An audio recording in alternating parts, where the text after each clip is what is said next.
Hello friends, welcome to our channel. இன்றைக்கி நம்ம பார்க்க போகிறது காலிஃப்ளவர் மசாலா. இது ரொம்பவே டேஸ்ட்டு பிரமாதமாக இருக்குங்க. இட்லி, தோசை, சப்பாத்தி அண்ட் சாதத்தோடவும் சேர்த்து சாப்பிடலாம். காம்பினேஷன் செம்மையாக இருக்கும். கண்டிப்பாக ட்ரை பண்ணுங்கள்.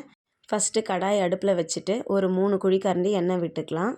அதுக்கப்புறம் ஒரு 2 ஸ்பூன் வீட்டில் அரைச்ச குழம்பு மிளகாத்தூள், 1 ஸ்பூன் மஞ்சள் தூள் எல்லாம் சேர்த்து நல்லா மிக்ஸ் பண்ணி விட்டுக்கலாம்.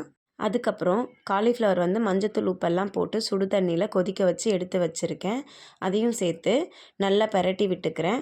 ஒரு 2 நிமிஷத்துக்கு இந்த மாதிரி ரொம்ப ட்ரை ஆகிற வரைக்கும் நல்லா ஃப்ரை பண்ணிக்கணும். இப்போ இதை ஒரு பாத்திரத்தில் மாற்றி வச்சிடலாம். திரும்பவும் அதே கடாயை அடுப்பில் வச்சுட்டு கொஞ்சமாக எண்ணெய் விட்டுட்டு ஒரு 4 பெரிய சைஸ் வெங்காயம் ரஃப்பாக சாப் பண்ணி சேர்த்துக்கிறேன். கூடவே ஒரு கைப்பிடி அளவுக்கு முந்திரி பருப்பையும் சேர்த்து நல்லா ஒரு 70% வெங்காயம் குக் ஆகிற அளவுக்கு நல்லா வதக்கி விட்டுக்கோங்க.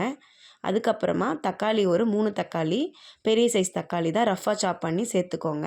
சேர்த்து நல்லா வதக்கி விட்டுக்கலாம். தக்காளி ரொம்ப வதங்கணும்னு அவசியம் இல்லை. ஓரளவுக்கு வதங்கி வந்தாலே போதும். இந்த அளவுக்கு ஓகேவாக இருக்கும். இதை நல்லா ஆற வச்சு மிக்ஸி ஜாரில் சேர்த்து நல்லா அரைச்சி வச்சுக்கோங்க. அதுக்கப்புறம் அதே கடாயை அடுப்பில் வச்சுட்டு எண்ணெய் ஊற்றி கொஞ்சமாக கடுகு, பட்டை, சோம்பு, லவங்கம், பிரிஞ்சி இலை இது வரைக்கும் போட்டு தாளிச்சிட்டு அரைச்ச பேஸ்ட்டை போட்டு நல்லா வதக்கி விட்டுக்கிறேன். வதக்கும் போதே கூடவே ஒரு 2 ஸ்பூன் அளவுக்கு இஞ்சி பூண்டு பேஸ்ட்டு சேர்த்துக்கோங்க. இஞ்சி பூண்டு பேஸ்ட்டு நான் கொஞ்சமாக மஞ்சள்தூள் சேர்த்து அரைச்சி வச்சுருக்கேன். அதை தான் சேர்த்துருக்கேன். அதுக்கப்புறம் மிக்ஸி கழுவின தண்ணியும் ஊற்றிக்கிறேன். ஊற்றி நல்லா மிக்ஸ் பண்ணிவிட்டு 1 ஸ்பூன் கரம் மசாலா, 1 ஸ்பூன் பிரியாணி மசாலா, இது குட்டி ஸ்பூனுங்கிறதுனால நான் 2 ஸ்பூன் சேர்த்துருக்கேன். வீட்டில் அரைச்ச குழம்பு மிளகாத்தூள் ஒரு 3 ஸ்பூன் அளவுக்கு சேர்த்துக்கோங்க. 1 ஸ்பூன் மஞ்சள் தூள், தேவையான அளவுக்கு உப்பு எல்லாமே சேர்த்து நல்லா வதக்கி விட்டுக்கலாம். மசாலாவோட பச்சை வாசனை போகிற அளவுக்கு நல்லா வதக்கி விடணும்.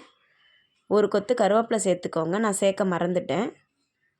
அதையும் சேர்த்துட்டு இப்போது காலிஃப்ளவர் வதக்கி எடுத்து வச்சுருந்தோம் இல்லைங்களா, அதையும் இது கூட சேர்த்து நல்லா மிக்ஸ் பண்ணிக்கலாம். இந்த ஸ்டேஜில் கொஞ்சமாக தண்ணி விட்டுக்கிறேன். அதுக்கப்புறம் காலிஃப்ளவர் வேகிறதுக்காக கொஞ்சம் நேரம் மூடி வச்சுக்கிறேன். ஒரு 5 நிமிஷம் மூடி வச்சா போதும். இடையில திறந்து நல்லா மிக்ஸ் பண்ணி விட்டுடணும், அடி பிடிக்காத அளவுக்கு.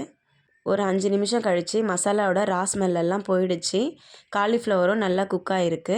அவ்வளோதான் ஃப்ரெண்ட்ஸ், காலிஃப்ளவர் மசாலா ரெடி ஆகிடுச்சு.